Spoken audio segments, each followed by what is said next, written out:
तो hello student, कैसे हैं आप लोग? ठीक है, तो फिर से आप लोग को O2 साइंस क्लासेस में स्वागत है। देखिए, आज का हम लोग का टॉपिक है सॉल्यूशन पार्ट 4। सॉल्यूशन पार्ट 4 में हम लोग आज पढ़ने वाले हैं राउल्ट्स लॉ। राउल्ट्स के नियमों के बारे में हम लोग जानेंगे।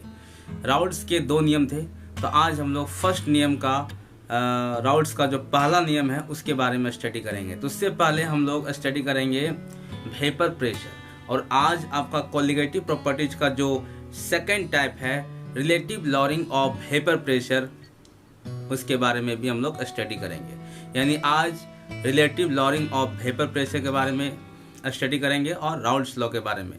तो सबसे पहले हम लोग जानेंगे वेपर प्रेशर। वेपर प्रेशर क्या है? तो वेपर प्रेशर क्या है? तो वेपर के द्वारा जो प्रेशर लगाया जाता है, ठीक है। तो पहले हेडिंग लगाते हैं vapour pressure.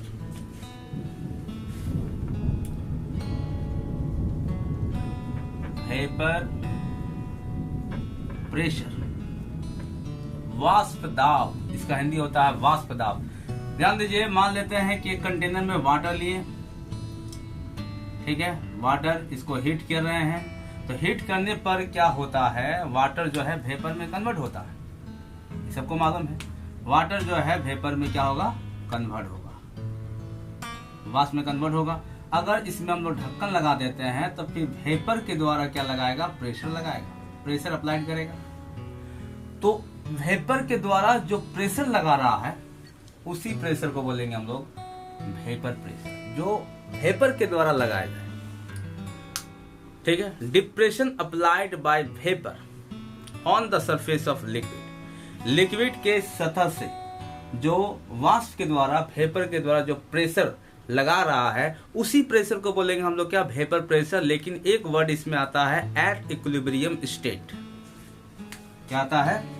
At equilibrium, at equilibrium state. अब इक्विलिब्रियम स्टेट के बारे में समझिए। देखिए, हम लोग जानते हैं रिवर्सिबल रिएक्शन, उभयगामी अभिक्रियाएं। उभयगामी अभिक्रिया क्या है? मान लेते हैं रिएक्टेंट है, रिएक्टेंट से बन रहा है प्रोडक्ट। तो प्रोडक्ट भी क्या होता है, रिएक्टेंट में वापस चला जाता है। यानी कुछ रिएक्शन ऐसे होते हैं जिसमें फॉरवर्ड डायरेक्शन और बैकवर्ड डायरेक्शन दोनों तरफ मूव करता है। यानी रिएक्टेंट से प्रोडक्ट बनता है, प्रोडक्ट से रिएक्टेंट। तो किसी भी रिवर्सिबल रिएक्शन में इक्विलिब्रियम स्टेट आता है, समतुल्य अवस्था आता है। अगर टेम्परेचर कांस्टेंट रहेगा तो एक समय क्या आएगा, इक्विलिब्रियम स्टेट आएगा। यानी एक समय क्या आएगा कि जो रेट फॉरवर्ड डायरेक्शन है और जो रेट बैकवर्ड डायरेक्शन है वो क्या हो जाएगा, इक्वल हो जाएगा। यानी एक सेकंड में अगर यहाँ पर 10 मोल प्रोडक्ट दे रहा है तो ठीक वही एक सेकंड में 10 मोल आपका रिएक्टेंट में वापस आ रहा है। यानी आपको लगेगा कि रिएक्शन स्टॉप है, लेकिन रिएक्शन स्टॉप नहीं है, रिएक्शन रुका हुआ नहीं है, रिएक्शन चल रहा है। बस वही एक सेकंड में जितना प्रोडक्ट बन रहा उतना रिएक्टेंट वापस आ रहा है। तो जब ऐसा स्टेट आ जाए किसी भी रिवर्सिबल रिएक्शन में, जिसमें फॉरवर्ड डायरेक्शन का रेट बैकवर्ड डायरेक्शन का रेट अगर इक्वल हो जाए, तो ऐसे स्टेट को बोलते हैं हम लोग इक्विलिब्रियम स्टेट। तो यहाँ पर ध्यान दीजिए, हम लोग क्या किए हैं, वाटर लिए हैं। हम लोग क्या किए हैं, कंटेनर में वाटर लिए हैं। आप कोई भी लिक्विड ले सकते हैं। वाटर लिए हैं, इसको हीट अप्लाइड कर दिए। जब हीट अप्लाइड कर दिए तो वाटर जो है वेपर में कन्वर्ट होना स्टार्ट हो गया। जैसे हम लोग ढक्कन लगा दिए ऊपर में, तो क्या हुआ, ये वेपर के द्वारा प्रेशर लगाना स्टार्ट कर दिया। जैसे ढक्कन लगा दिए तो फिर क्या हुआ, ये लिक्विड ढक्कन के साथ टकरा करके वो कन्वर्ट हो रहा है। ये जो वेपर है ढक्कन के साथ टकरा करके लिक्विड में फिर दोबारा कन्वर्ट हो रहा है। हम लोग घरों में देखते हैं, जैसे वाटर हीट होता, वाटर को हीट करते हैं तो वाटर वेपर में कन्वर्ट होता है। अगर उसमें ढक्कन लगा देंगे तो वो वेपर फिर लिक्विड में कन्वर्ट हो जाता है और लिक्विड में चला जाता है। यानी वेपर भी लिक्विड में कन्वर्ट होता है जब उस पर ढक्कन लगा दीजिएगा। जब ढक्कन नहीं लगाइएगा तो वेपर जो है वो एटमॉस्फेयर में चला जाएगा। लेकिन ढक्कन अप्लाइड कीजिएगा, ढक्कन लगाइएगा, किसी भी कंटेनर को बंद कर दीजिएगा, तो वो वेपर फिर उस कंटेनर के साथ टकरा करके, दीवार के साथ टकरा करके या ढक्कन के साथ टकरा करके वो फिर लिक्विड में वापस आ जाएगा। तो यहाँ हम लोग को देखने को मिल रहा है कि रिएक्टेंट से प्रोडक्ट बन रहा, प्रोडक्ट से रिएक्टेंट, ये भी आपका जो है रिवर्सिबल रिएक्शन है। देखिए, रिएक्टेंट से वेपर बना, लिक्विड से वेपर, अब वेपर से फिर लिक्विड, यानी लिक्विड से वेपर, वेपर से लिक्विड बन रहा है। अगर टेम्परेचर कांस्टेंट है तो ये भी एक समय ऐसा आएगा जिसमें लिक्विड से जो वेपर जिस रेट से बन रहा, जिस स्पीड से, जिस दर से, रेट dx by dt बताएंगे। केमिकल काइनेटिक्स में पढ़ना। रेट्स एक क्या है? रेट एक गति है, वेग है, दूरी बटा समय, वही है प्रोडक्ट बाय टाइम। तो जिस रेट से आपका लिक्विड से वेपर बन रहा है, वही रेट से वेपर लिक्विड में कन्वर्ट हो रहा। अगर ऐसा आ चुका है तो ऐसे स्टेट को कहेंगे हम लोग क्या? Equilibrium state. इसी को बोलेंगे इक्विलिब्रियम स्टेट, इसी को बोलेंगे हम लोग इक्विलिब्रियम स्टेट। और याद रहे कि किसी भी रिवर्सिबल रिएक्शन में अगर टेम्परेचर कांस्टेंट है तो इक्विलिब्रियम स्टेट आना ही आना है। तो जब इक्विलिब्रियम स्टेट आ जाएगा, जब इक्विलिब्रियम स्टेट आ जाएगा तो उस समय लिक्विड के सतह से वेपर के द्वारा जो प्रेशर अप्लाइड कर रहा है, लगा रहा है, उसी प्रेशर को बोलेंगे वेपर प्रेशर। देखिए, कहने का मतलब है जब आप वाटर को हीट कीजिएगा, स्टार्टिंग में जब वाटर को गर्म कर रहे हैं तो उसमें वाटर जो है धीरे धीरे गर्म होता है, धीरे धीरे गर्म होगा, धीरे धीरे वेपर बनेगा तो धीरे धीरे प्रेशर लगाएगा, स्लोली प्रेशर लगाएगा। जब ज्यादा हीट होगा तो ज्यादा वेपर बनेगा, जब ज्यादा वेपर बनेगा तो ज्यादा प्रेशर लगाएगा। तो किस प्रेशर को लेंगे वेपर प्रेशर? किस प्रेशर को हम लोग मानेंगे वेपर प्रेशर? तो कंडीशन लगाया गया है कि अगर इक्विलिब्रियम स्टेट आ जाता है तब उस समय वेपर लिक्विड के द्वारा जो लिक्विड से जो वेपर बन रहा है, वेपर के द्वारा जो प्रेशर लगा रहा है, उसी को बोलेंगे हम लोग क्या? Vapour pressure. इसीलिए इक्विलिब्रियम स्टेट का आपको चर्चा करना है इस टॉपिक में, वेपर प्रेशर में।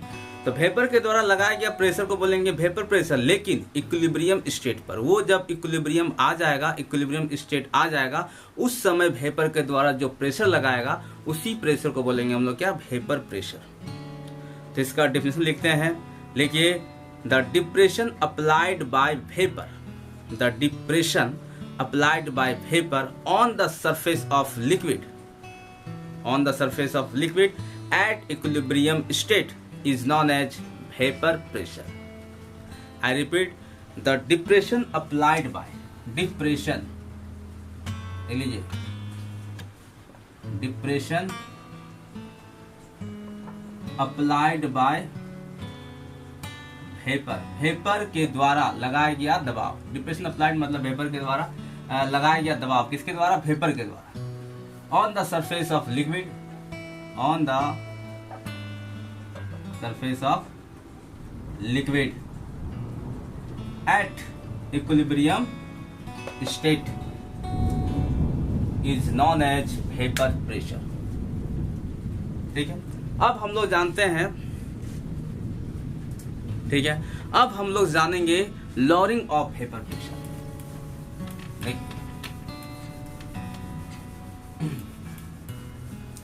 अब हम लोग पढ़ने वाले हैं लॉरिंग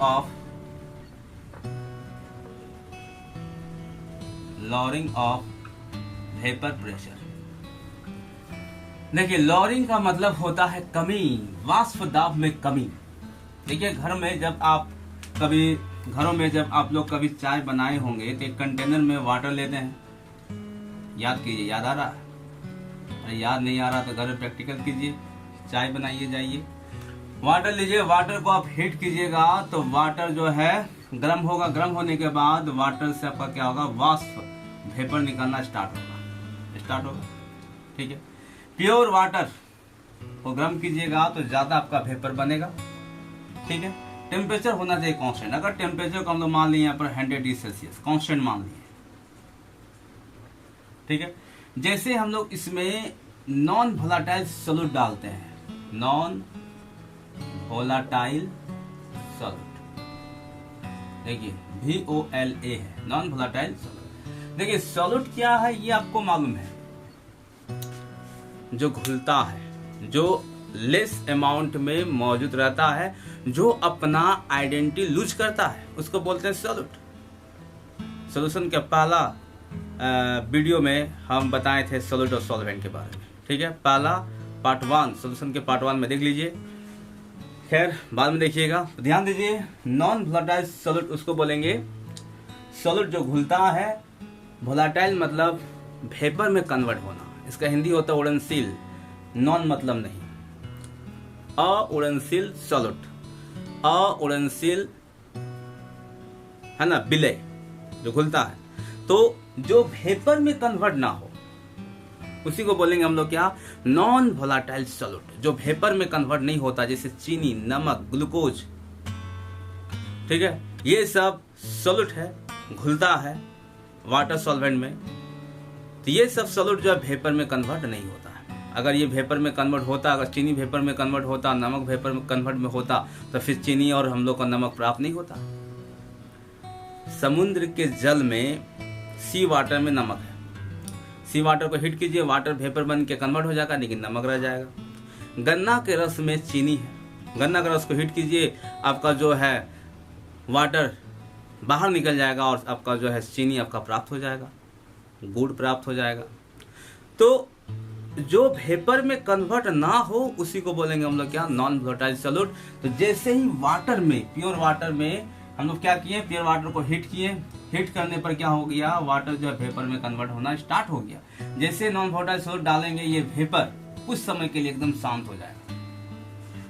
चाय बनाते होंगे, वाटर में हम लोग जैसे डालते ऊपर से चीनी, चाय पत्ती, मिल्क पाउडर, तो क्या होता है, ऊपर में क्या होता है, सॉल्यूट पार्टिकल तैरने लगता है।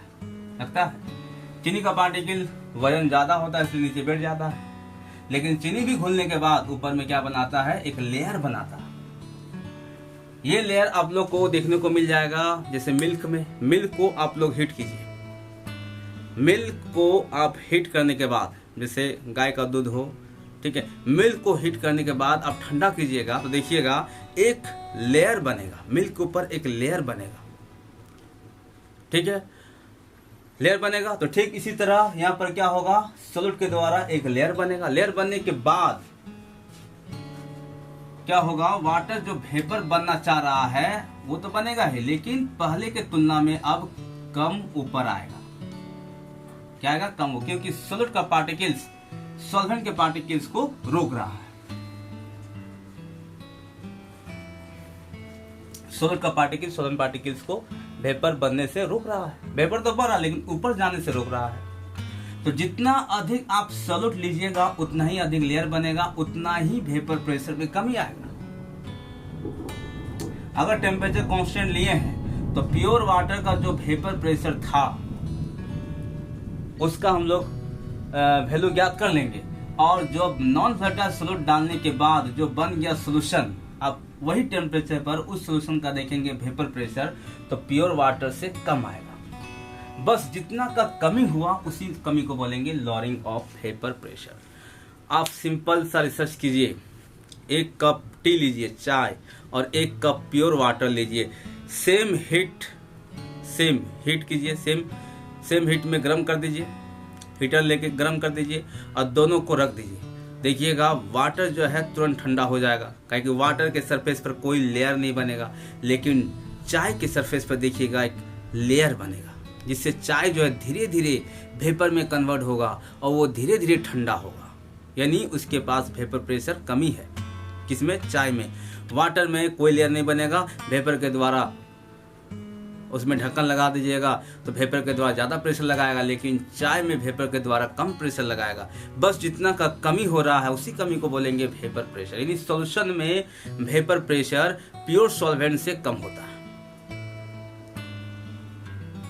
आप दूध को ही गर्म करके रखिए, देखिए दूध का ऊपर में एक पतला लेयर होगा और दूध जो है धीरे धीरे वेपर बन के निकलेगा, यानी धीरे धीरे ठंडा होगा।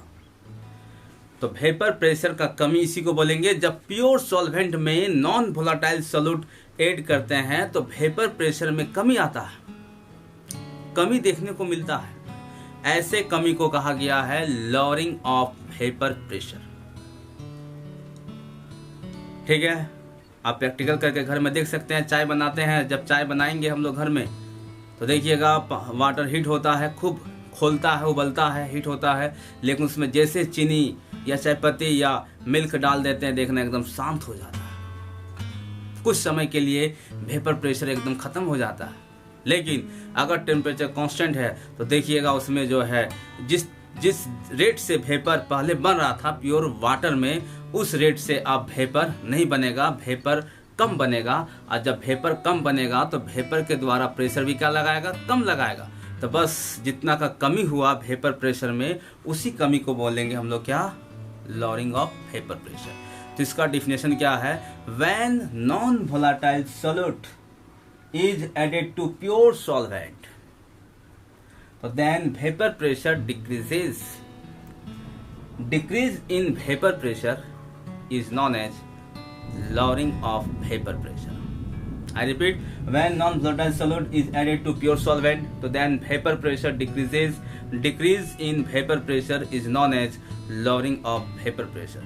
मान लेते हैं प्योर सॉल्वेंट का वेपर प्रेशर, मान लेते हैं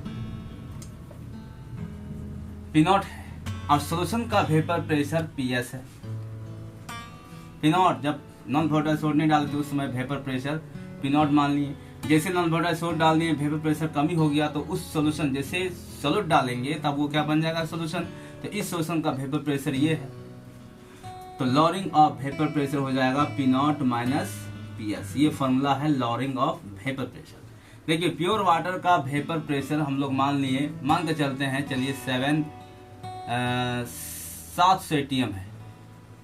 जैसे नॉन वोलेटाइल सोल्यूट डाल दिए, वेपर प्रेशर कमी आ गया, कितना आ गया, 500 ATM बता रहा सोल्यूशन में। अब वेपर प्रेशर बता रहा 500 ATM। जब नॉन वोलेटाइल सोल्यूट ऐड किए तो कमी कितना आया, तो अधिक से कम को घटाते हैं, 700 में से 500 घटा देंगे। 700 किसको माने हैं, 700 P0, 500 PS, बस अधिक से कम को घटाते हैं। यही है लॉरिंग ऑफ वेपर प्रेशर। यानी लॉरिंग ऑफ वेपर प्रेशर का जो फॉर्मूला हो जाएगा, देखिए lowering of vapour pressure equal to हो जाएगा P0 माइनस PS। याद रखिएगा, यहाँ वेर करके आप लिख सकते हैं, वेर P0 इक्वल टू हो जाएगा vapour pressure of pure solvent और PS हो जाएगा vapour pressure of solution containing non volatile solute. बात समझे, इसमें नॉन वोलेटाइल सॉल्यूट जुड़ा हुआ। तो यह है लॉरिंग ऑफ वेपर प्रेशर, वाष्प दाब में कमी। ठीक है, चलिए अगला टॉपिक अब हम लोग देखेंगे राउल्ट्स लॉ।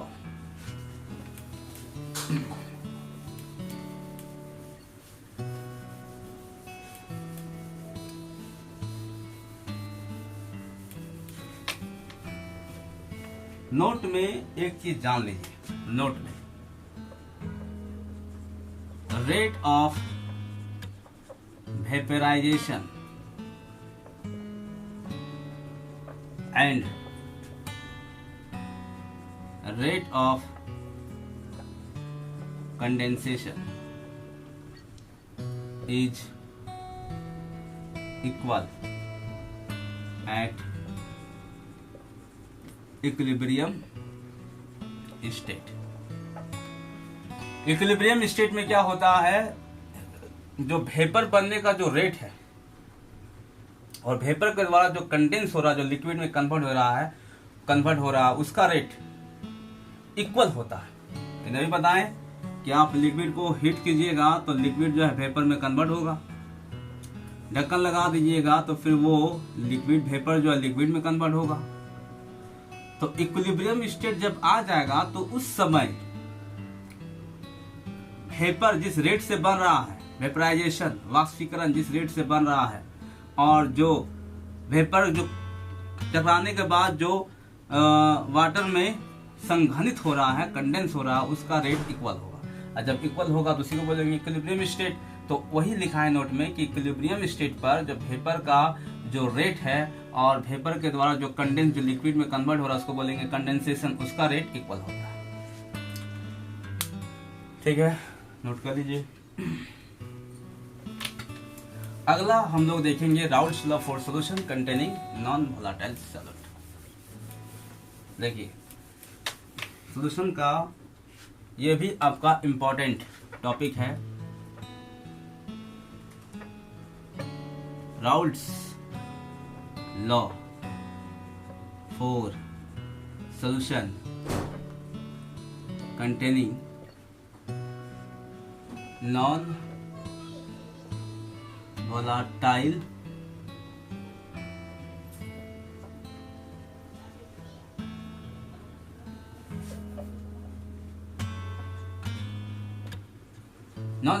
सॉल्यूट।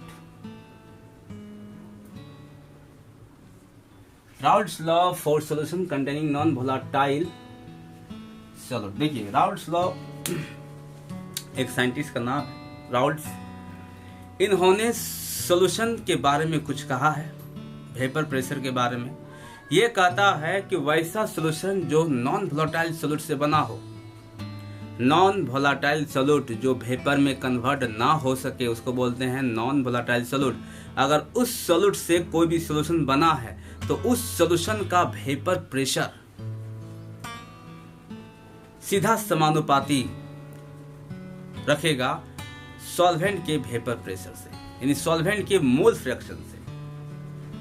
यानी वैसा सॉल्यूशन जो नॉन वोलेटाइल सॉल्यूट से बना हो उस सॉल्यूशन का vapour pressure directly proportional to होगा mole fraction of solvent. Solvent के मोलों की संख्या से सीधा समानुपाती होगा, या मोलों की संख्या बोलिए या फिर पार्टिकल्स की संख्या बोलिए। एक मोल इक्वल टू होता है एवोगाड्रो नंबर। तो समझिए, मान लेते हैं इसमें वाटर है। देखिए अलग अलग सॉल्यूट के लिए अलग अलग सॉल्वेंट होता है। चीनी, नमक, ग्लूकोज, है ना, ये सब सॉल्यूट है, उसके लिए सॉल्वेंट कौन है? वाटर। लेकिन ऑर्गेनिक सब्सटेंस का जो सॉल्यूट होता है उसके लिए ऑर्गेनिक सॉल्वेंट लिया जाता है। ठीक है, आगे मालूम चलेगा आगे। तो अलग अलग सॉल्यूट के लिए अलग अलग सुटेबल सॉल्वेंट है। ठीक है, सुटेबल सॉल्वेंट मतलब जो आसानी से उसे घुला सके। अलग अलग सब्सटेंस के लिए घुलाने के लिए, आसानी से घुलाने के लिए अलग अलग सॉल्वेंट रहता है। तो अलग अलग सॉल्यूट के लिए अलग अलग सॉल्वेंट है। देखिए इसमें प्योर सॉल्वेंट है, वाटर ले लिया, इसको हीट करेंगे तो ये तेजी से वेपर बनेगा। तेजी से इसमें ढक्कन लगा देंगे तो वेपर के द्वारा तेजी से प्रेशर लगाएगा। लेकिन ये सॉल्यूशन का बात कर रहा है, राउल्ट्स लॉ क्या कर रहा है? सॉल्यूशन, उस सॉल्यूशन का बात कर रहा है जिसमें नॉन वोलेटाइल सॉल्यूट मौजूद हो। तो इसमें हम लोग डाल दें क्या? नॉन वोलेटाइल सॉल्यूट डाल दिए। तो ये बन गया आपका क्या? सॉल्यूशन।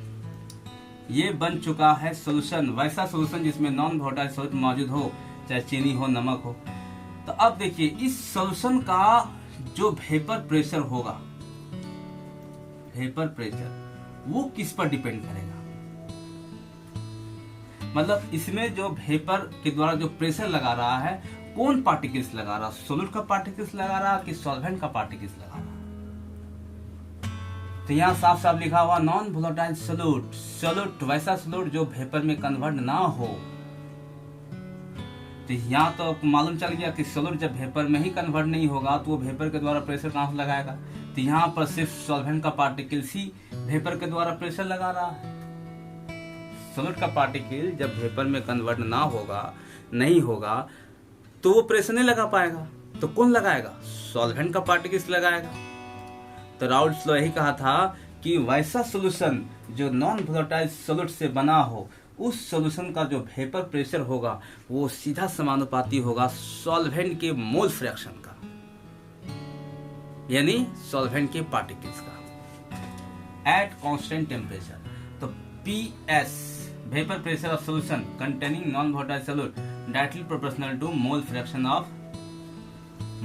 Of solvent. यहाँ समझ में आ गया?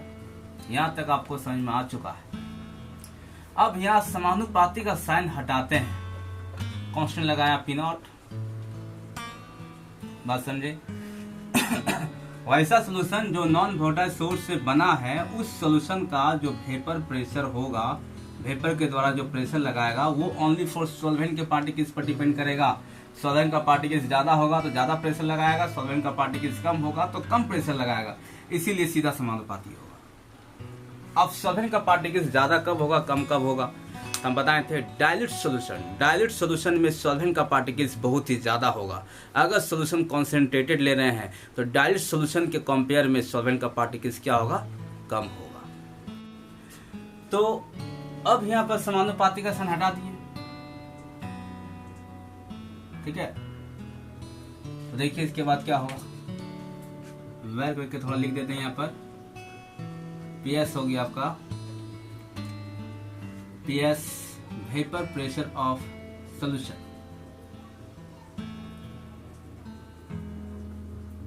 है ना, कंटेनिंग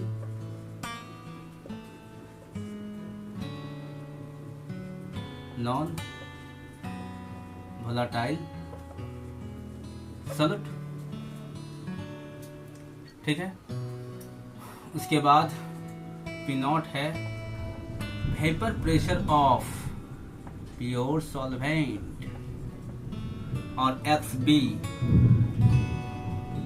क्या है, मोल फ्रैक्शन ऑफ सॉल्वेंट, ठीक है। तो राउल्ट्स लॉ कहता है कि वैसा सॉल्यूशन जो नॉन वोलेटाइल सॉल्यूट से बना हो, वो उस सॉल्यूशन का जो वेपर प्रेशर होगा वो डायरेक्टली प्रोपोर्शनल टू होगा मोल फ्रैक्शन ऑफ सॉल्वेंट का। यानी उस सॉल्यूशन का जो वेपर के द्वारा जो प्रेशर लगाएगा वो सिर्फ डिपेंड्स करेगा सॉल्वेंट के पार्टिकल्स पर, और पार्टिकल्स का बात आएगा तो मोल्स का बात आएगा, इसीलिए सॉल्वेंट के मोल फ्रैक्शन का सीधा समानुपाती होगा। तो इसका डिफिनेशन थोड़ा लिख लीजिए, राउल्ट्स लॉ का डिफिनेशन लिखिए।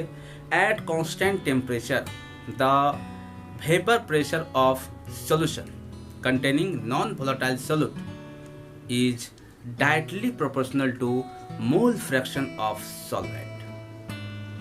I repeat, the vapor pressure, सबसे पहले लिखना at constant temperature. At constant temperature, the vapor pressure of solution containing non-volatile solute is directly proportional to mole fraction of solvent. That is करके आपको ये लिखना है, ये लिखना है, ये सब क्या है, ये लिख, यहाँ तक हम बता चुके हैं। पीएस क्या है, vapour pressure of solution containing non volatile solute, ठीक है। उसके बाद पी नॉट प्योर सॉल्वेंट का vapour pressure, X B mole fraction of solvent. अब देखिए आगे बढ़ाते हैं, ये पी नॉट को नीचे ले आ रहे हैं, नीचे क्यों ला रहे हैं मालूम चल जाएगा। तो हो जाएगा क्या, देख लीजिए, ध्यान दीजिए, P S by P naught, ये क्या हो गया, एक्स बी। मैथ के बेसिस पर हम लोग इसको कुछ भी कर सकते हैं। मैथ कहता है कि right side, left side, right side, दोनों तरफ आप कुछ भी कीजिए, या तो स्क्वायर कीजिए, या 1 से जोड़िए, 1 से घटाइए, या दोनों तरफ डिवाइड कीजिए, लेकिन सेम करना, सेम काम। तो यहाँ पर मैथ के अनुसार हम लोग 1 से घटा देते हैं दोनों तरफ, क्यों घटा दिए वो भी मालूम चल जाएगा, देख लीजिए।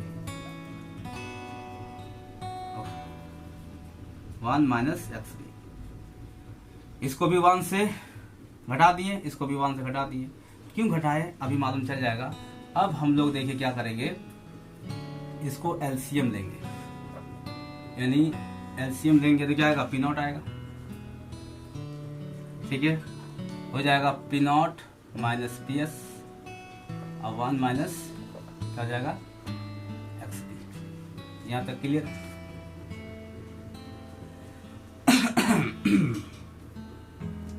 यहाँ तक क्लियर है।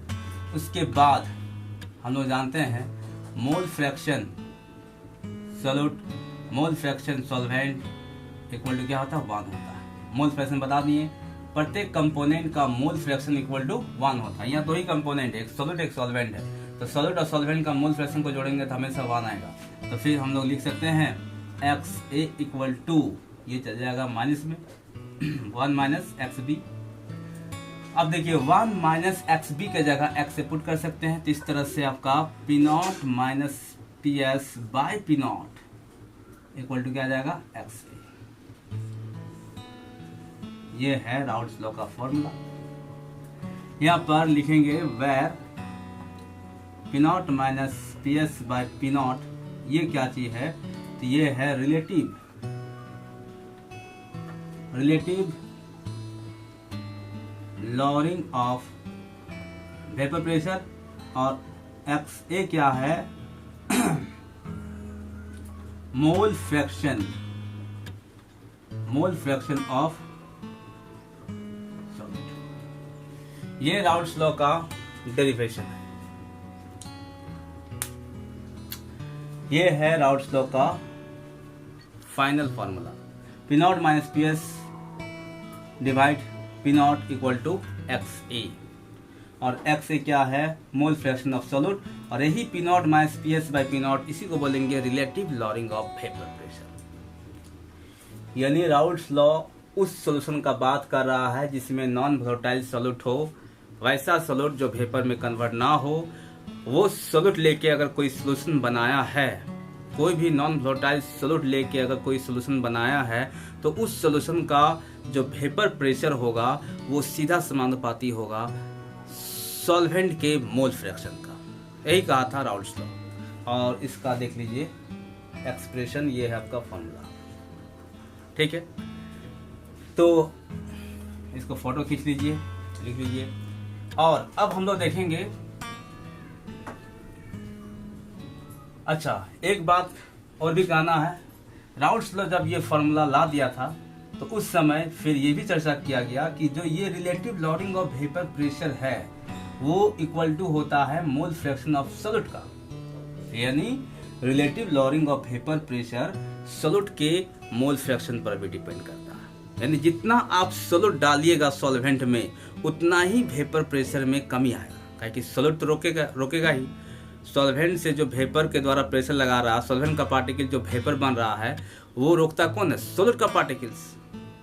अभी बताएं लॉरिंग ऑफ वेपर प्रेशर, तो जितना अधिक सॉलिड का अमाउंट लीजिएगा, कॉन्सेंट्रेटेड कीजिएगा सोल्यूशन को, उतना ही अधिक आपका वेपर प्रेशर में कमी आएगा।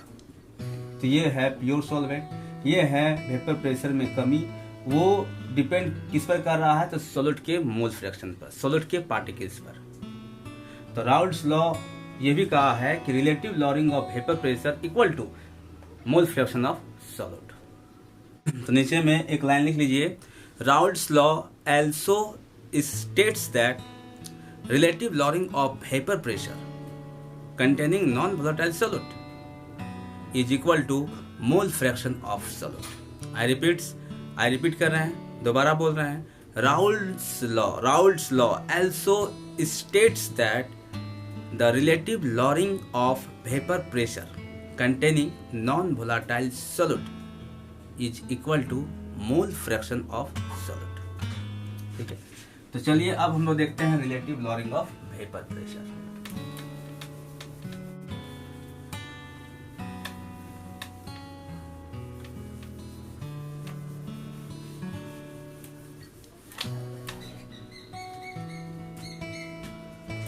अगला टॉपिक है relative lowering of vapour pressure, short में वीपी। देखिए अब हम लोग जानेंगे relative lowering of vapour pressure. तो relative lowering of vapour pressure, Raoult's law अभी बता दिया कि relative lowering of vapour pressure Raoult's law के अनुसार एक फॉर्मूला आया था, P naught minus P S by P naught, उसी को बोलेंगे relative lowering of vapour pressure. तो relative lowering of vapour pressure का फॉर्मूला क्या होगा, देख लीजिए। Relative,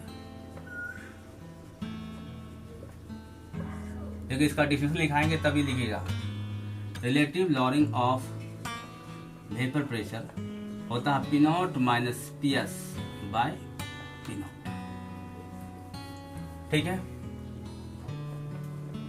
P naught minus P S आपका है, अभी बताएं, lowering of vapour pressure, lowering of vapour pressure. अब पी नॉट है vapour pressure of pure solvent. तो देखिए राउल्ट्स लॉ कहता है कि प्योर सॉल्वेंट का जो वेपर प्रेशर होगा और जब उसमें नॉन वोलेटाइल सॉल्यूट डाल दिए, तो नॉन वोलेटाइल सॉल्यूट डाल देंगे प्योर सॉल्वेंट में, तो वेपर प्रेशर में कमी आएगा। तो वो वेपर प्रेशर जो कमी आया, वो वेपर प्रेशर और जो प्योर सॉल्वेंट का वेपर प्रेशर है, दोनों के रेशियो को बोलेंगे relative lowering of vapour pressure. समझिए, ये हम ले रहे हैं कंटेनर में प्योर वाटर, एकदम प्योर वाटर, प्योर सॉल्वेंट। इसमें नॉन वोलेटाइल सॉल्यूट ऐड नहीं है, प्योर वाटर है। तो फिर अगर टेम्परेचर हम लोग कांस्टेंट कर देंगे, कांस्टेंट मान लेते हैं 100 डिग्री सेल्सियस को भी टेम्परेचर मानिए, तो ये क्या करेगा कि वेपर के द्वारा प्रेशर ज्यादा लगाएगा, क्योंकि इसमें कोई सॉल्यूट नहीं है, कोई लेयर नहीं बनेगा। तो मान लेते हैं प्योर सॉल्वेंट का वेपर प्रेशर मान लेते हैं हम लोग कि मान लेते हैं 780, मान के चलते हैं 780। जैसे इसमें नॉन वोलेटाइल सॉल्यूट डाल दिए, क्या डाल दिए, नॉन वोलेटाइल सॉल्यूट, तब क्या होगा, इसमें लेयर बनेगा। अब इसमें जब लेयर बनेगा तो अब उस तरह से वेपर कन्वर्ट नहीं होगा, मतलब वेपर में कन्वर्ट होगा लेकिन बहुत कम आएगा, क्योंकि सॉल्यूट जो है सॉल्वेंट के पार्टिकल्स को रोक रहा है। तो जैसे प्योर सॉल्वेंट में जो वेपर के द्वारा प्रेशर लगा रहा था, अब वो प्रेशर नहीं लगाएगा, कम हो जाएगा, क्योंकि सॉल्यूट का पार्टिकल्स है ना, लिक्विड के सरफेस पर लेयर बनाएगा, सॉल्वेंट के पार्टिकल्स को रोकेगा वेपर बनने से। फिर भी 2-4 वेपर बन ही जाता, 2-4 वेपर के द्वारा प्रेशर बना ही देता है, मतलब कुछ पार्टिकल्स वेपर के द्वारा प्रेशर लगा ही देता, लेकिन कम लगाएगा, प्योर सॉल्वेंट की तुलना में कम लगाएगा। तो मान लेते हैं अब जो नॉन वोलेटाइल सॉल्यूट डाल दिए, तब ये बन गया सोल्यूशन। अब इस सोल्यूशन का वेपर प्रेशर बता रहा है पीएस, देख लीजिए 5 atm बता रहा है। मान लो सॉल्यूट हम डाले, कम ही डाले, तो 5 atm बता रहा है। तो कमी कितना आया, तो कमी हम बताए थे लॉरिंग ऑफ वेपर प्रेशर क्या होता है, P0 - PS, यानी 7 - 2, कितना का कमी आया, 7 - 5, 2 का कमी आया।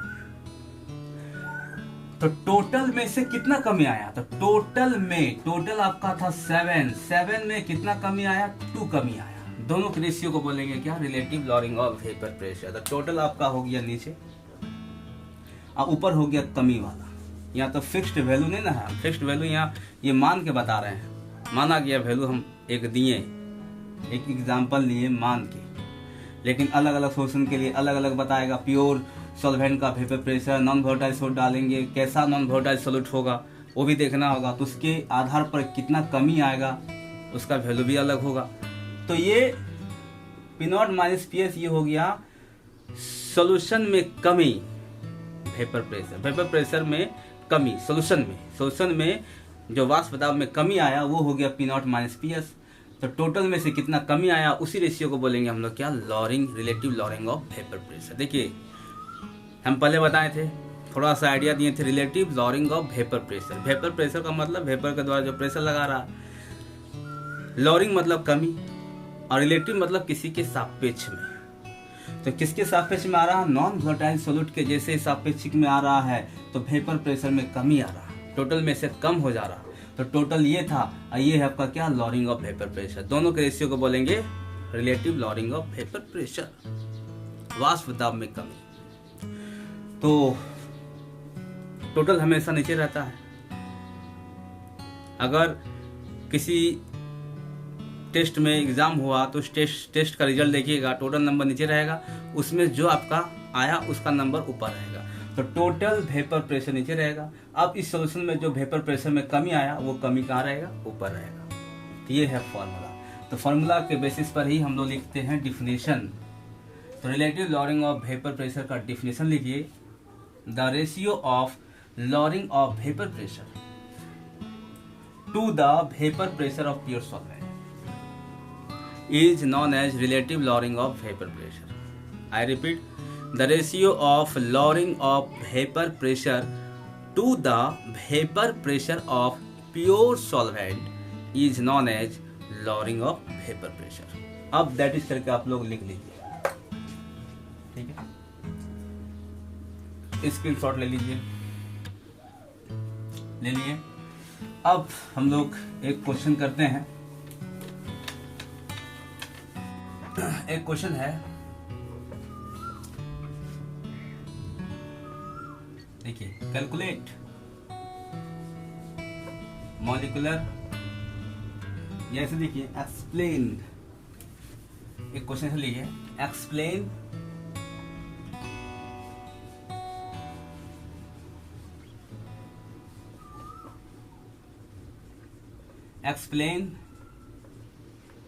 determination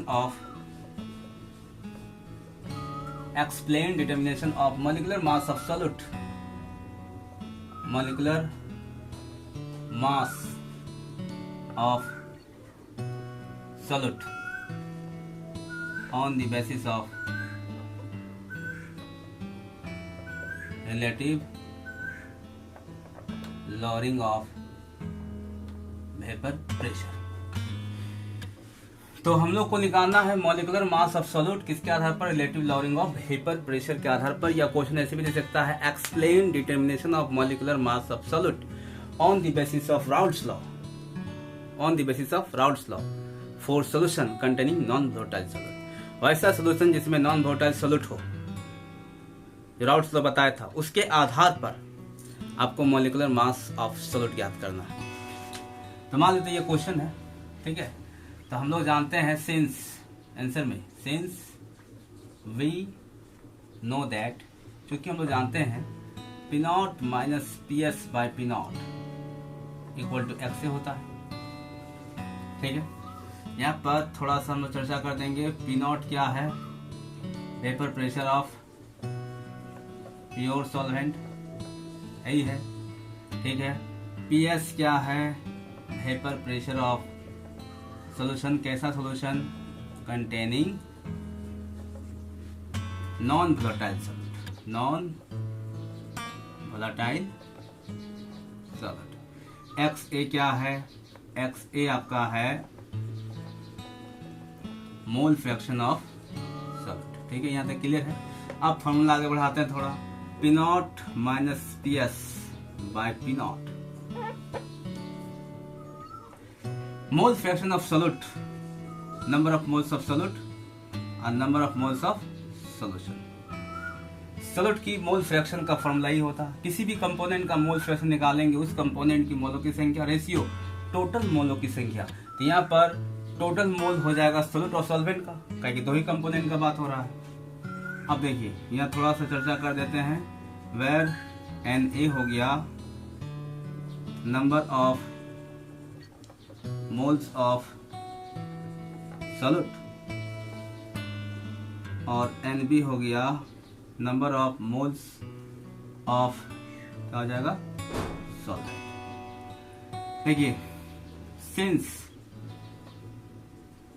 सॉल्यूशन इज डाइल्यूट, क्योंकि सॉल्यूशन क्या है, डाइल्यूट है। हम बता दिए क्वालिटेटिव प्रॉपर्टीज, हम लोग 12th में उसी सॉल्यूशन का देखेंगे जो डाइल्यूट हो। डाइल्यूट सॉल्यूशन के लिए हम बताए थे क्वालिटेटिव प्रॉपर्टीज। तो सॉल्यूशन क्या होने वाला है, डाइल्यूट होने वाला है। जब सॉल्यूशन डाइल्यूट होगा तो सॉल्यूट का अमाउंट एकदम नहीं के बराबर होगा। डाइल्यूट सॉल्यूशन में सॉल्यूट का अमाउंट एकदम नहीं के बराबर होगा। सॉल्यूट को हम लोग नेग्लेक्ट कर सकते हैं डाइल्यूट सॉल्यूशन में। याद कीजिए, डाइल्यूट सॉल्यूशन की जगह हम दिखाए थे सॉल्वेंट, ऑस्मोटिक, ऑस्मोसिस में, ऑस्मोटिक प्रेशर में भी। तो जहां डाइल्यूट सॉल्यूशन का बात होगा आप वहां सॉल्वेंट का बात कर सकते हैं। टोटल अमाउंट आप सॉल्यूट और सॉल्वेंट को जोड़ के लीजिए या सिर्फ आप सॉल्वेंट मानिए, टोटल अमाउंट कोई फर्क पड़ने वाला नहीं है, करीब करीब सेम ही होगा। एक ड्रम वाटर है, उसमें से 5 ग्राम 10 ग्राम चीनी डाल देगा तो सॉल्यूशन तो बनेगा है, लेकिन बहुत ही डाइल्यूट होगा। तो वो 5 ग्राम चीनी को ऐड करने का जरूरत नहीं है। जो पहले से जो वाटर का वेट होगा, वजन होगा, वही आप वजन लीजिए, ठीक है। जैसे पार्ट्स पर मिलियन बताए थे, 10 लाख भाग सॉल्यूशन में अगर 10 ग्राम 5 ग्राम सॉल्यूट है तो आप सॉल्यूशन का अमाउंट 10 लाख भाग ही मानिए, 10 लाख पार्ट ही मानिए, सॉल्यूट का अमाउंट ऐड मत कीजिए। तो डाइल्यूट सॉल्यूशन के लिए आपका जो सॉलिड और सॉल्वेंट का जो सोल्यूशन का अमाउंट है वो इक्वल टू होगा, लगभग इक्वल टू होगा सॉल्वेंट के अमाउंट का। तो हम बढ़ा सकते हैं आगे P naught minus P S by P naught equal to क्या लिख सकते हैं N A by N B. Total मान लिए एन बी क्योंकि सोल्यूशन हम लोग का डाइल्यूट होने वाला है। अच्छा, हम लोग जानते हैं number of moles of solute, क्योंकि देखिए number of moles of solute होता है weight of solute by molecular weight of solute. क्योंकि number of moles of solvent होने वाला है weight of solvent by molecular weight of solvent. ये जानते हैं नंबर ऑफ मोल्स कैसे निकालते हैं, जिस सब्सटेंस का मोल्स निकालना है उसका वेट बाय उसी का मॉलिक्यूलर वेट। बात समझ रहे, तो यहाँ पुट कर देंगे हो जाएगा P naught minus P S by P naught equal to W A by M A, और W B by M B होगा। नीचे में क्या आएगा डब्ल्यू बी, तो डब्ल्यू बी एम बी आपका कहाँ चल जाएगा ऊपर, M B by W B. ये आए, ये फाइनल हम लिख दिए हैं। जैसे आप समझ में नहीं आ रहा है तो आप ऐसे लिख सकते हैं, जगह कम होने के कारण ऐसा हो रहा है। P naught minus P S W A M A W B by M B. M B कहाँ चल जाएगा ऊपर, तो फाइनल फॉर्मूला आ जाएगा P naught minus P S by P naught equal to W A M A M B बदल जाएगा। तो इस फॉर्मूला से हम लोग क्या कर सकते हैं, मॉलिक्यूलर मास निकाल सकते हैं सॉल्यूट का। क्वेश्चन बोला है कि मॉलिक्यूलर मास निकालिए सॉल्यूट का, explain determination of molecular mass of solute. तो एम ए निकाल सकते हैं, एम ए को छोड़ करके बाकी सबका वैल्यू मालूम होना चाहिए। इस फॉर्मूला से किसी भी एक का वैल्यू हम लोग निकाल सकते हैं, चाहे प्योर सॉल्वेंट का वेपर प्रेशर हो या सोल्यूशन का वेपर प्रेशर भी निकालने बोल सकता है, या सॉल्वेंट का वेट, सॉल्यूट का वेट, या मॉलिक्यूलर मास ऑफ सॉल्यूट या मॉलिक्यूलर मास ऑफ सॉल्वेंट। तो क्वेश्चन में बात किया है मॉलिक्यूलर मास ऑफ सॉल्यूट, तो हम लोग नीचे में एक लाइन लिखेंगे, है ना, स्क्रीनशॉट ले लीजिए, जगह छोड़ दीजिए। उसके बाद लिखिए एक line, if value of P naught P S W A W B and M B, फिर से if value of P naught P S W A comma दीजिएगा W A comma W B comma M B and M B are known, तो then molecular mass of solute can be easily calculated, तो इस formula से हम लोग आसानी से molecular mass ज्ञात कर सकते हैं सॉल्यूट का। देखिए सबसे पहले आप लोग क्या कीजिएगा कि वीडियो को डाउनलोड कर लीजिए, चाहे यूट्यूब से कीजिए या फिर कहीं से भी आप लोग डाउनलोड कर लीजिए।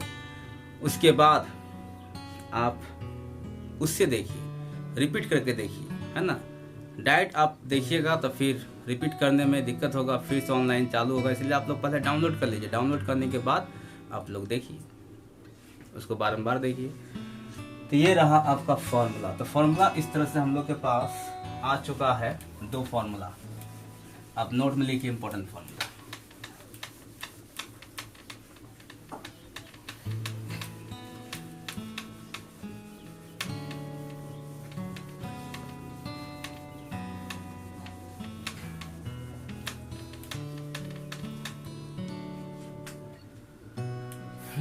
नोट में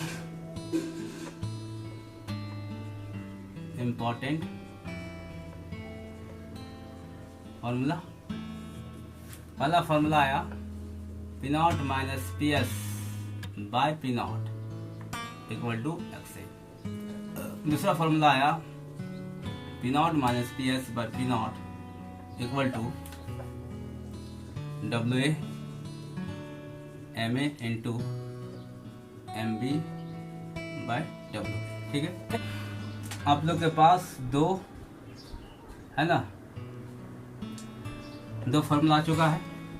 अब तीसरा फॉर्मूला इसी से लाएंगे। ठीक है, देखिए क्योंकि एम बी को हम लोग नीचे क्रॉस मल्टीप्लाई कर सकते हैं, क्यों करते हैं अभी आप लोग को मालूम चल जाएगा। तो P naught minus P S by P not, ध्यान दीजिए, है ना, नीचे ले आ रहा है, नीचे ले आएंगे तो हम इस तरह लिख सकते हैं 1 बाय एम, पर नीचे ही मल्टीप्लाई हुआ है, इक्वल टू यहाँ क्या बच जाएगा, डब्ल्यू ए बच जाएगा और M A into W B. दोनों को हम लोग दोनों तरफ 1000 से मल्टीप्लाई कर देंगे तो क्या हो जाएगा, P naught minus P S by P naught into 1000, यहाँ मल्टीप्लाई हो जाएगा और ये हो जाएगा एम बी, ये हो जाएगा W A into 1000 by M A into W. अब 1000 से मल्टीप्लाई करने का मकसद यही है कि ये बन गया मोलालिटी का फॉर्मूला। मोलालिटी इक्वल टू था W A into 1000 by M A into W B. अब इसके जगह पर मोलालिटी हम लोग लिख सकते हैं, तो इसीलिए तीसरा फॉर्मूला बन गया मोलालिटी इक्वल टू हो जाएगा P naught minus P S by P naught into 1000 by M B. ये हो गया तीसरा फॉर्मूला। तो ये है फर्स्ट, सेकंड और third relative lowering of vapour pressure से फॉर्मूला।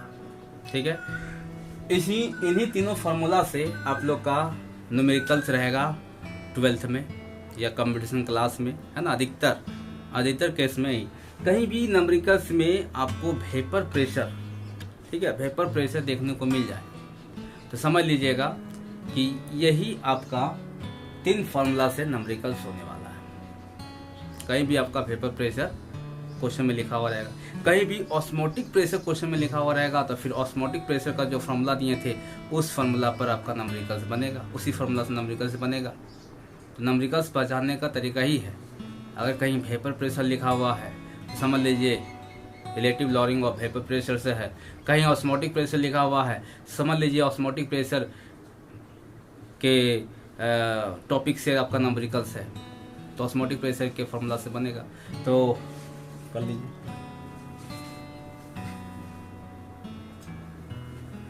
ठीक है।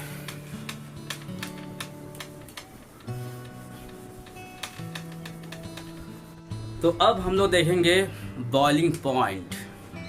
अगला टॉपिक है बॉइलिंग पॉइंट। बीपी क्या है? देखिए बॉइलिंग पॉइंट क्या है, किसी भी लिक्विड का वेपर प्रेशर, कोई भी लिक्विड हो उसको हीट करेंगे तो वो वेपर बनेगा और वेपर के द्वारा क्या लगाएगा, प्रेशर लगाएगा। जब यही प्रेशर जब 1 atm के बराबर हो जाए, एटमॉस्फेरिक प्रेशर, वायुमंडलीय दबाव, इसी का बात क्यों हो रहा, वायुमंडलीय दबाव, 1 atm प्रेशर का ही बात क्यों हो रहा, क्योंकि हम लोग के मतलब इस ब्रह्मांड में 1 atm का प्रेशर लग रहा है, शुरू से लगते आ रहा है 1 atm का प्रेशर, इसलिए 1 atm प्रेशर को माना गया स्टैंडर्ड प्रेशर। और 1 atm इक्वल टू होता है 760 mm of Hg pressure. 1 atm equal to होता है 1.013 बार। तो 1 atm बराबर बहुत सारा प्रेशर होता है, लेकिन 1 atm मानेंगे किसी भी लिक्विड का वेपर प्रेशर जब 1 atm के बराबर हो जाए तो उस लिक्विड का देखिए टेम्परेचर, उस लिक्विड का जो भी टेम्परेचर होगा उसी को बोलेंगे उस लिक्विड के लिए बॉइलिंग पॉइंट। जैसे मान लेते हैं वाटर लिए, वाटर का बॉइलिंग पॉइंट हम लोग को मालूम है कितना होता है, 100 डिग्री सेल्सियस। अगर आप 99 डिग्री सेल्सियस भी लगा दीजिएगा तो वेपर के द्वारा तो प्रेशर लगाएगा, वेपर के द्वारा प्रेशर लगाएगा, लेकिन 1 atm के बराबर नहीं लगाएगा। इसीलिए आपको रिसर्च किया गया है, शुरू से 0 से लिया गया, 0 1 2 3 4। जैसे ही 100 डिग्री सेल्सियस आया तो वाटर का जो वेपर प्रेशर हुआ वो 1 atm के बराबर हो गया।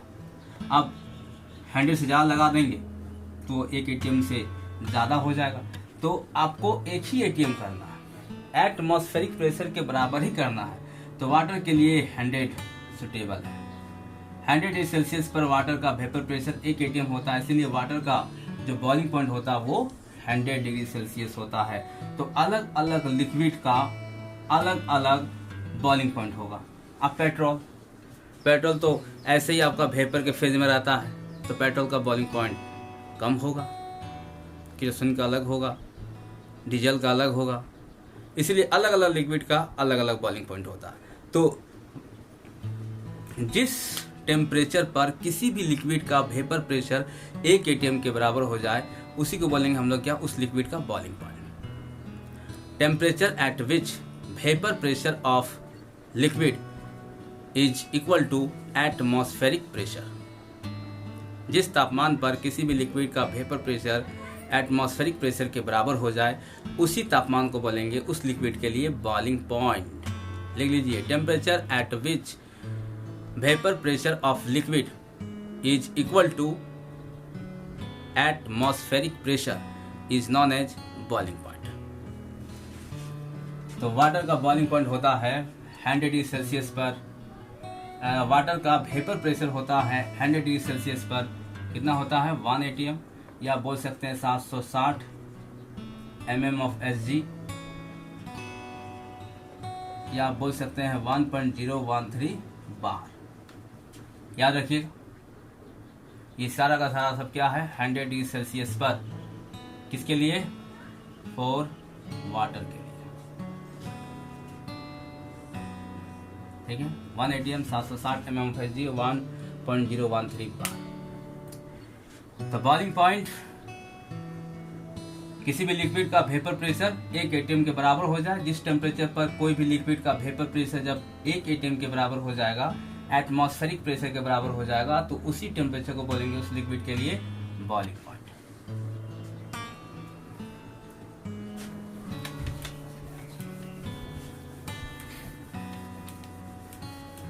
तो relative lowering of vapour pressure से फॉर्मूला आ चुका है।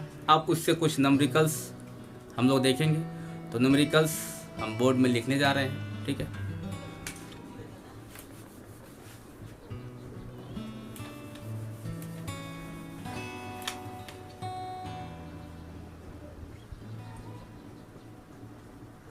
Calculate vapour pressure of solution if 10 gram glucose is present in 100 gram water.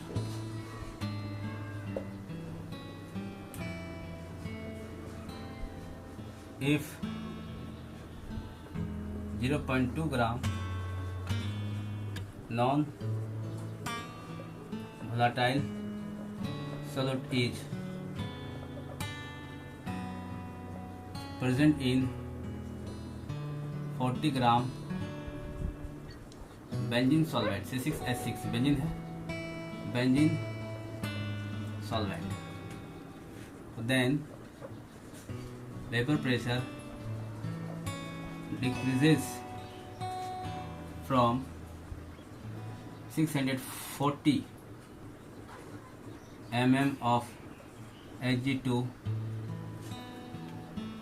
600 mm of Hg. तो स्टॉप, कैलकुलेट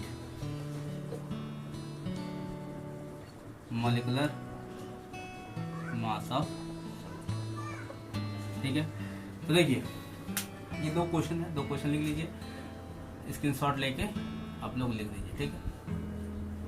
अब देखिए solution, calculate vapour pressure of solution if 10 gram glucose is present in 100 gram water. अब सोचिए 100 gram water में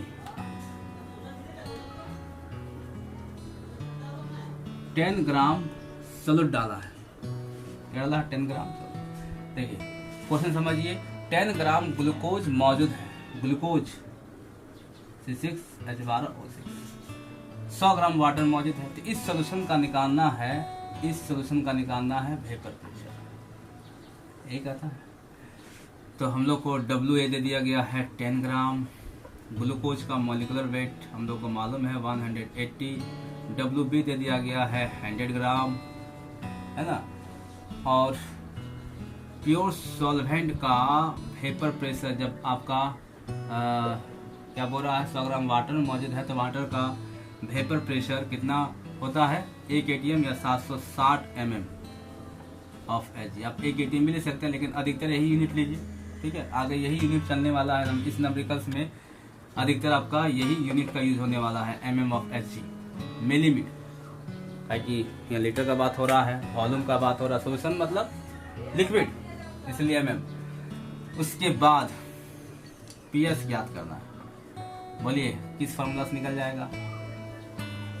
तो निकल जाएगा P0 minus PS by P0 equal to WA, बोलिए MA WB, बोलिए। इस फॉर्मूला से आप निकाल ही सकते हैं। P0 PS भी मान लो, PS निकालना है तो छोड़ देंगे, फिर P0 दिया हुआ है, WA दिया हुआ है, WB दिया हुआ है, MA दिया हुआ है, MB। बताइए molecular weight of solvent, water होता है सॉल्वेंट, वाटर का मॉलिक्यूलर वेट 18। पुट कर दीजिए, आपका निकल जाएगा PS।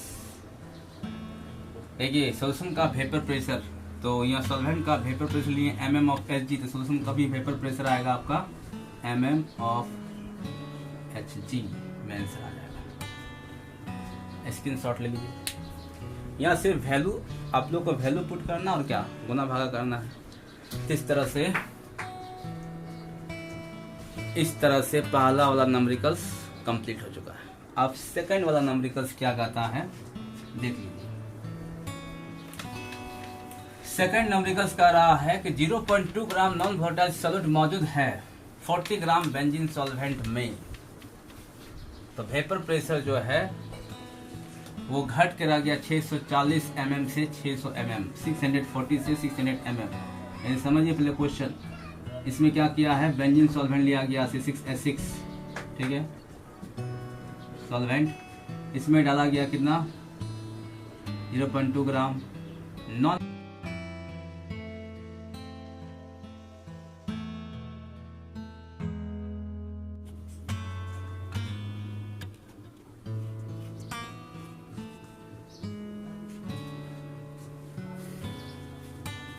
तो 0.2 ग्राम नॉन वोलेटाइल सॉल्यूट है किसमें 40 ग्राम बेंजीन सॉल्वेंट में। तो देखिए जब सॉल्यूट नहीं डाला था उस समय जो बेंजीन का जो वेपर प्रेशर था वो था 640 mm, अधिक किसका होता सॉल्वेंट का, अधिक वेपर प्रेशर सॉल्वेंट का होता था। P0 आपका 640 mm दिया हुआ है। जैसे नॉन वोलेटाइल सॉल्यूट डाल दिया, सोल्यूशन का वेपर प्रेशर रह गया है, देखिए इतना से डिक्रीज करके इतना हो गया है 600 mm। तो आपको निकालना क्या है, calculate molecular mass of solute, MA ज्ञात करना। तो सिंपल सा फॉर्मूला, सेकंड वाला फॉर्मूला हम बताए थे। देखिए ये सब लिख लीजिएगा, जैसे कि WA दे दिया गया है 0.2 ग्राम, ठीक है। मॉलिक्यूलर वेट सॉल्यूट का ज्ञात करना है, WB आपका दिया है 40 ग्राम। मॉलिक्यूलर वेट बेंजीन है तो बेंजीन का ज्ञात कीजिए, C6H6 कितना आएगा 78 आएगा। इस तरह से फिर आपका दिया हुआ है P0 दे दिया है 640 mm ऑफ Hg, mm भी लिख सकते हैं ओनली फॉर। PS दे दिया है 600।